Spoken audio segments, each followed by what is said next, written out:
हरदोई में स्वास्थ्य विभाग में वसूली का वीडियो वायरल हुआ। वायरल वीडियो में भौरखनी पीएचसी का कर्मचारी कुलदीप कुशवाहा इंजेक्शन के नाम पर मरीजों से रुपए लेते दिख रहा है। मामले ने सरकारी स्वास्थ्य योजनाओं की कार्यप्रणाली पर सवाल खड़े कर दिए। लोग सीएमओ कार्यालय की अनदेखी या संलिप्तता की चर्चा कर रहे हैं। स्वास्थ्य महकमे में हड़कंप मची है।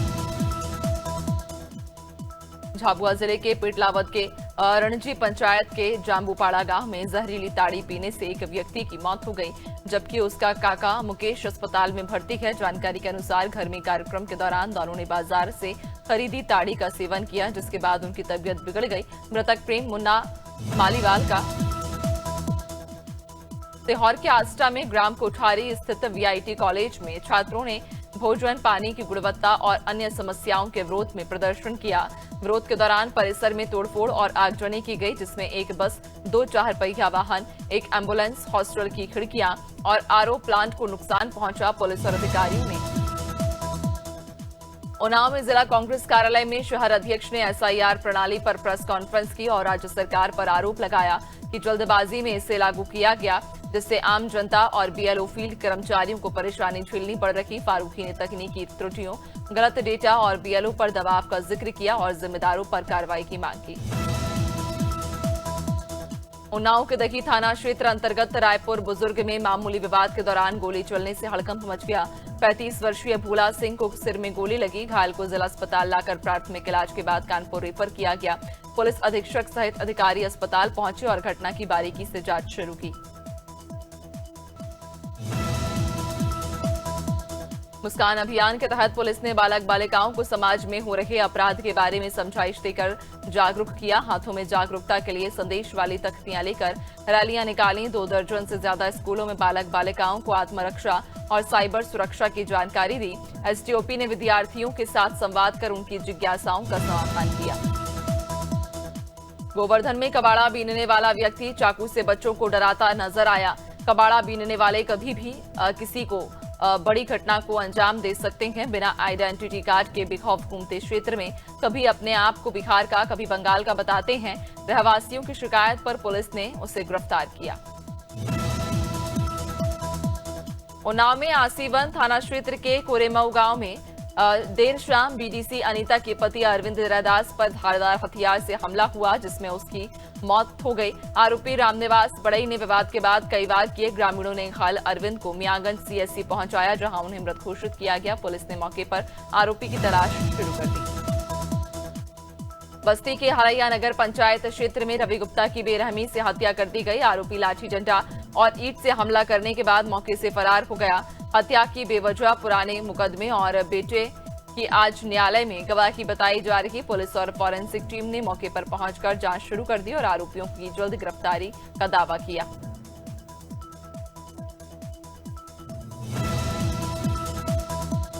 दमोह के बचियागढ़ थाना क्षेत्र के केरबना मार्ग पर सड़क हादसे में बीएलओ जीवन सिंह गौंड घायल हो गए।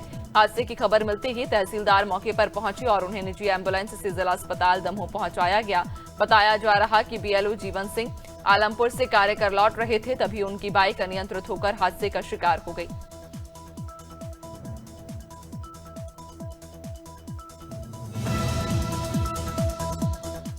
डिंडौरी में महिला और बाल विकास विभाग द्वारा बेटियों को उच्च शिक्षा और प्रतियोगी परीक्षाओं की मुख्यधारा से जोड़ने के लिए निःशुल्क करियर कोचिंग क्लासेस शुरू की जा रही हैं, जिसका लक्ष्य है जिले की प्रतिभाशाली छात्राओं को प्रतियोगी परीक्षाओं की बेहतर तैयारी कराकर उन्हें आत्मनिर्भर और सशक्त बनाना। गोंडा में एक बड़ी घटना सामने आई, जहां नवाबगंज ब्लॉक के जैतपुर मांझा में तैनात बीएलओ विपिन यादव गंभीर हालात में पाए गए। जानकारी के मुताबिक उन्होंने जहरीला पदार्थ खा लिया था, जिसके बाद उनकी तबीयत अचानक बिगड़ गई। उन्हें पहले गोनार अस्पताल और फिर जिला अस्पताल गोंडा लाया गया। फिलहाल जिला प्रशासन मामले की जांच में जुट गया। मंदसौर के युवक की उज्जैन में नरसिंहघाट पर संदिग्ध परिस्थितियों में लाश मिली। परिजनों ने हत्या की आशंका जताते हुए युवक के दोस्तों पर गंभीर आरोप लगाए। बताया जा रहा कि 28 अप्रैल को युवक अपने दोस्तों के साथ महाकाल दर्शन के लिए कार से उज्जैन गया था और उसी दिन से उसका मोबाइल स्विच ऑफ आ रहा था। प्रतापगढ़ के शिवगढ़ ब्लॉक के बालीपुर में एसआईआर सर्वे के दौरान बीएलओ के साथ मारपीट और गाली गलौज की घटना के बाद पुलिस ने एक आरोपी को गिरफ्तार कर जेल भेज दिया, जबकि दूसरे आरोपी की तलाश जारी है। आरोपियों ने न सिर्फ सरकारी कर्मी के साथ बदसलूकी की, बल्कि सर्वे के महत्वपूर्ण कागजात भी फाड़ दिए। शहडोल में मतदाता सूची पुनरीक्षण के दौरान 54 वर्षीय बीएलओ की संदिग्ध परिस्थितियों में मौत ने सिस्टम पर बड़े सवाल खड़े कर दिए। बता दें कि सुहागपुर तहसील के प्राथमिक स्कूल मदरसा में पदस्थ शिव कुमार कुछ दिनों से स्वास्थ्य समस्याओं से जूझ रहे थे और इसी बीच एसएसआर कार्य का दबाव भी लगातार उन पर बना हुआ था। अल्मोड़ा के डबरा गांव में 20 नवंबर को मिली 161 जिलेटिन की छड़ों के मामले का पुलिस ने खुलासा कर दिया। जांच में पता चला कि ये जिलेटिन सड़क निर्माण कार्य में लगे मजदूरों ने लाई गई थी। मजदूर गांव में एक कमरे में किराए पर रहते थे और काम पूरा होने के बाद कमरे में ताला लगाकर चले गए। मकान मालिक ने कई बार अल्मोड़ा नगर मुख्यालय से लगे डिनापानी क्षेत्र में सड़क की दीवार निर्माण के दौरान बड़ा हादसा हो गया। अचानक मलबा गिरने से 3 मजदूर उसमें दब गए। सूचना मिलते ही एसडीआरएफ और पुलिस टीम मौके पर पहुंची और रेस्क्यू कर मजदूरों को बाहर निकाला, जिनमें से एक की मौके पर मौत हो गई, जबकि गंभीर रूप से घायल 2 मजदूरों को बेस हॉस्पिटल में। चमोली में भारत के प्रथम विक्टोरिया क्रॉस विजेता दरवान सिंह नेगी की स्मृति में 3 दिवसीय राजकीय शौर्य महोत्सव का समापन हुआ। ग्राम प्रधान ने बताया कि पिछले 7 वर्षों से ये मेला आयोजित हो रहा है, जिसमें स्थानीय ग्रामीण और महिला समूह अपने उत्पादों की बिक्री कर आत्मनिर्भरता की मिसाल पेश कर रहे। इस दौरान दरवान सिंह नेगी के गांव की सड़क के डामरीकरण की मांग रखी। रामनगर मांस प्रकरण के मुख्य आरोपी ने रामनगर कोतवाली में आत्मसमर्पण कर दिया। जोशी लंबे समय से फरार चल रहे थे और पुलिस उनकी तलाश कर रही थी। बता दें, कोर्ट ने मदन जोशी को किसी भी तरह की राहत देने से साफ इनकार कर दिया और अधिकारियों को सख्त कार्रवाई के निर्देश दिए थे।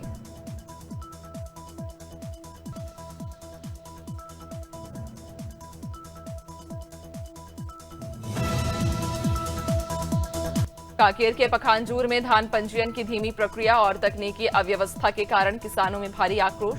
परलकोट क्षेत्र के हजारों किसान अब तक पंजीयन नहीं कर पाए, जिससे वे अपनी धान उपज बेचने से वंचित हो रहे। 25 नवंबर को पंजीयन की अंतिम तारीख थी। इसको देखते हुए सुबह से ही तहसील कार्यालय में लंबी कतारें लगी रहीं। फिरोजाबाद के कोटला चुंगी से जलेसर रोड चौराहे तक लगने वाले बाजार को स्थानांतरित किए जाने को लेकर विवाद लगातार गहराता जा रहा। इसी बीच विश्व हिंदू परिषद और बजरंग दल के कार्यकर्ताओं ने बाजार क्षेत्र में हनुमान चालीसा पाठ करने की कोशिश की, लेकिन बढ़ते तनाव को देखते हुए प्रशासन ने उन्हें समय रहते रोक दिया। वाराणसी के उमरहा स्थित महामंदिर धाम में 2 दिवसीय समर्पण दीप आध्यात्म महोत्सव का भव्य शुभारंभ हुआ, जिसमें विहंगम योग संत समाज के 102वें वार्षिकोत्सव पर 25,000 कुंडीय विश्व के सबसे बड़े महायज्ञ की शुरुआत होते ही लाखों श्रद्धालु उमड़ पड़े। संत प्रवर विज्ञान देव महाराज ने इसे ऐतिहासिक क्षण बताते हुए अमेठी के जायस नगर पालिका में सफाई कर्मचारियों ने 50 लाख रुपए का पीएफ न मिलने के विरोध में झाड़ू हाथ में लेकर जोरदार प्रदर्शन किया। सफाई कर्मचारी संघ के राष्ट्रीय अध्यक्ष बबलू चौधरी के नेतृत्व में धरना 4 घंटे चला, जिसमें कर्मचारियों ने नगर पालिका प्रशासन के खिलाफ नारेबाजी की। पुलिस के समझाने और कार्रवाई के आश्वासन के बाद धरना समाप्त हुआ। हरदोई पुलिस लाइन में संविधान दिवस पर आयोजित विशेष कार्यक्रम में एसपी ने समस्त अधिकारियों कर्मचारियों को निष्ठा और कर्तव्यपरायणता की शपथ दिलाई। एसपी ने कहा कि संविधान केवल दस्तावेज नहीं, बल्कि लोकतंत्र और नागरिक अधिकारों की नींव है। कार्यक्रम में मानवाधिकार संरक्षण और कानून व्यवस्था मजबूत करने का संकल्प दोहराया गया। जालौन के कदौरा थाना क्षेत्र के पुराने बाजार में किराना दुकान से लाखों की चोरी का मामला सामने आया। दुकानदार के मुताबिक एक युवक ग्राहक बनकर आया और सामान लाने के बहाने गुल्लक से करीब 2 लाख रुपए निकालकर फरार हो गया। सूचना मिलते ही पुलिस मौके पर पहुंची और आसपास लगे सीसीटीवी कैमरे की फुटेज खंगाल कर आरोपी की तलाश में जुट गई। शेयर बाजार में 24 नवंबर को तेजी का रुख रहा। सेंसेक्स लगभग 300 अंक चढ़कर 84,800 के स्तर पर पहुंच गया, जबकि निफ्टी 100 अंक बढ़कर 25,950 पर कारोबार कर रहा। ऑटो, मेटल और आईटी सेक्टर के शेयरों में अच्छा उछाल देखा गया। निवेशकों में सकारात्मक माहौल के बीच बाजार में खरीदारी का दबाव बना हुआ और निवेशक ध्यान से कारोबार कर रहे। इनकम टैक्स छूट बढ़ने के बावजूद देश में टैक्स रिटर्न भरने वालों की संख्या तेजी से बढ़ी। बीते 3 साल में 5 से 10 लाख आय वाले रिटर्न दाताओं की हिस्सेदारी 2.8 गुना तक बढ़ गई। 2023-24 में 16% लोग इस ब्रैकेट से जुड़े थे, जो 2024-25 में 37% और 2025-26 में 8वें वेतन आयोग की टाइमलाइन अभी तय नहीं हुई। हालांकि कयास लगाए जा रहे कि ये 1 जनवरी 2026 से लागू हो सकता है और 2028 तक पूरी तरह इम्प्लीमेंट होगा। इसी बीच कर्मचारियों के मन में सवाल कि क्या सरकार तब तक महंगाई भत्ते में संशोधन जारी रखेगी या वेतन बढ़ोतरी के लिए नए आयोग का इंतजार करना होगा। सोने चांदी के दाम में एक बार फिर जोरदार उछाल देखने को मिला। IBGA के अनुसार 10 ग्राम सोना 1811 रुपए बढ़कर 1,25,119 पर पहुंच गया, जबकि चांदी 2,670 रुपए चढ़कर 1,56,320 रुपए पर पहुंच गई। इस साल अब तक सोना 48,000 और चांदी 70,000 रुपए तक महंगी हो चुकी है।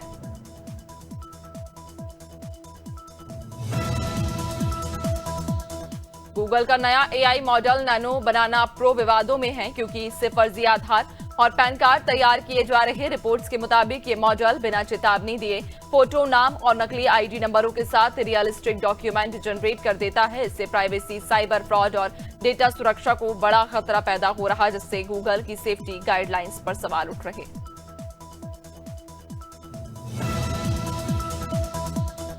टाटा मोटर्स ने 22 साल बाद अपनी आइकॉनिक SUV सिएरा का मॉडर्न अवतार लॉन्च कर दिया। कंपनी ने इसे 11.49 लाख रुपए की इंट्रोडक्टरी कीमत पर पेश किया। 3 स्क्रीन वाली ये टाटा की पहली SUV, जिसमें 360 डिग्री कैमरा और लेवल 2 ADAS से थी।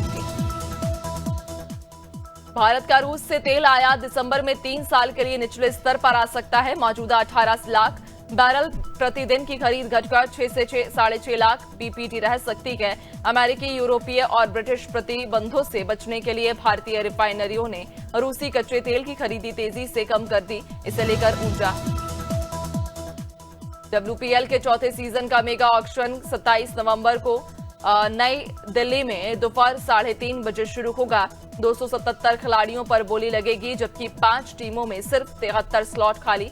सबसे बड़ा पर्स यूपी वॉरियर्स के पास, जिसके पास 14.50 करोड़ रुपए बचे और टीम ने केवल एक खिलाड़ी को 2030 कॉमनवेल्थ गेम्स की मेजबानी पर अंतिम फैसला होने वाला और अहमदाबाद के लिए यह दिन बेहद खास माना जा रहा। स्कॉटलैंड के ग्लासगो में होने वाली बैठक में भारत की ओर से गुजरात के उप मुख्यमंत्री हर्ष संघवी के नेतृत्व में डेलीगेशन पहुंच चुका है। 15 अक्टूबर को अहमदाबाद को आधिकारिक नॉमिनेशन मिला था।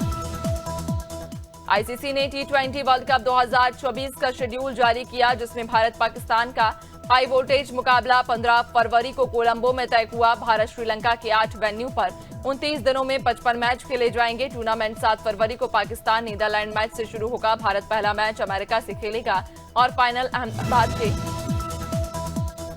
श्रीलंका ने T20 ट्राई सीरीज में जिम्बाब्वे को 9 विकेट से हराकर अपनी पहली जीत दर्ज की। रावलपिंडी में जिम्बाब्वे ने पहले बैटिंग करते हुए 146 रन बनाए, लेकिन श्रीलंका ने सिर्फ 16.2 ओवर में लक्ष्य हासिल कर लिया। पाथुम निसांका ने न सिर्फ 98 रन बनाए, बल्कि विनिंग 6 भी लगाया। जिम्बाब्वे ने टॉस जीतकर बैटिंग की थी। प्रीमियर लीग में एवर्टन ने ओल्ड ट्रैफर्ड स्टेडियम में मैनचेस्टर यूनाइटेड को 1-0 से हराया। यूनाइटेड को 12 साल बाद अपने घर में एवर्टन से हार का सामना करना पड़ा। मैच के दौरान एवर्टन के इदरसा गुए ने साथी माइकल कीन को पास ठीक से न देने पर थप्पड़ मार दिया, जिससे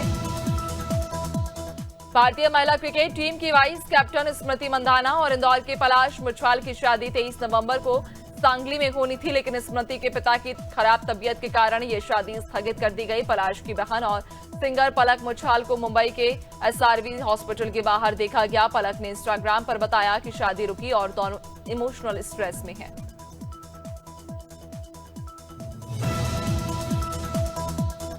अमेजन प्राइम पर 21 नवंबर को रिलीज हुई द फैमिली मैन सीजन 3 ने दर्शकों को थ्रिलर और ट्विस्ट का डोज दिया। सीजन का क्लाइमैक्स फैंस के लिए रहस्यपूर्ण रहा। बुरी तरह घायल श्रीकांत तिवारी की स्थिति और रुकमा की भागने की कहानी ने सवाल खड़े कर दिया। अभिनेता मनोज वाजपेयी ने इस सीजन में मारकाट और खलास जैसी रोमांचक एंट्री को लेकर बड़ा खुलासा किया।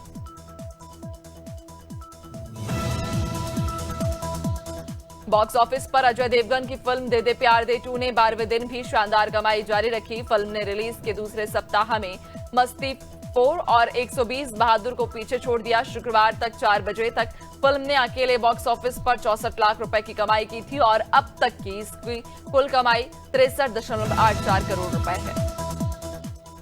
बॉलीवुड के वरिष्ठ लेखक सलीम खान ने 24 नवंबर को अपना 90वां जन्मदिन मनाया। इस खास मौके पर उनकी पत्नियां हेलेन और सलमा खान उनके साथ नजर आईं। हेलेन ने सोशल मीडिया पर जन्मदिन की तस्वीरें शेयर करते हुए सलीम को प्यार भरा नोट लिखा। उन्होंने सलीम के स्वास्थ्य, खुशी और लंबी उम्र की कामना की। फेमस कॉमेडी शो भाभी जी घर पर हैं में अंगूरी भाभी का किरदार निभाने वाली शुभांगी अत्रे ने शो छोड़ने की पुष्टि कर दी। 2016 से शुभांगी इस भूमिका में थी।